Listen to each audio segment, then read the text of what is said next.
மீன ராசி நேர்களே, ஜென்ம ராசியில் சனி செவ்வாய் 2 சூரியன் சஞ்சரிப்பதால் நிதானத்தோடு இருக்க வேண்டும். தேவையில்லாத அலைச்சல்கள் ஏற்படும். முன்கோபத்தை சற்று குறைத்துக் கொள்வது நல்லது. உடன் பிறந்தவரிடம் தேவையற்ற மனஸ்தாபங்கள் உண்டாகும். தொழில் வியாபாரத்தில் நீங்கள் சிறப்பாக செயல்பட்டாலும் உங்களுக்கு கிடைக்க வேண்டிய ஒரு நல்ல வாய்ப்புகள் தடைபடக்கூடிய ஒரு நாட்களாக வருகின்ற நாட்கள் இருக்கிறது. எந்த விஷயத்திலும் சற்று சிந்தித்து செயல்பட வேண்டும். பொதுவாக பேச்சில் சற்று கவனத்தோடு இருக்க வேண்டும். வயது மூத்தவர்களிடம் வீண் வாக்குவாதங்கள் ஏற்படும். உத்தியோக ரீதியாக பார்க்கின்ற பொழுது மற்றவர்களுடைய பணியும் இணைத்து செய்ய வேண்டிய ஒரு நெருக்கடியான நிலை உண்டாகும். வீண் பேச்சை குறைப்பது நல்லது.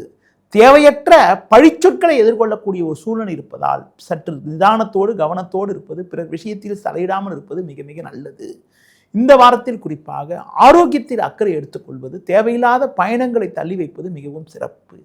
எந்த நாட்கள் உங்களுக்கு ஒரு சில சாதகமான பலன்கள் ஏற்படலாம் என பார்க்கின்ற பொழுது 26 ஞாயிறு, 27 திங்கள், 28 செவ்வாய், 29 புதன் ஆகிய நாட்கள் ஒரு சில சாதகமான பலன்களை அடையக்கூடிய ஒரு வாய்ப்புகள் உண்டு.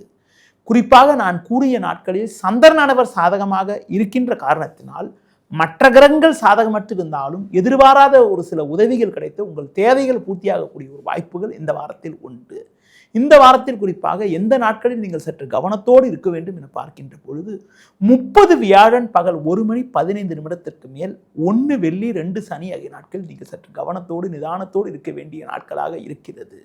இந்த வாரத்தில் நீங்கள் குறிப்பாக ஆஞ்சநேய வழிபாடு மேற்கொள்வதன் மூலமாக ஒரு சில வளமான பலன்களை பெறக்கூடிய ஒரு வாய்ப்புகள் உங்களுக்கு உண்டு.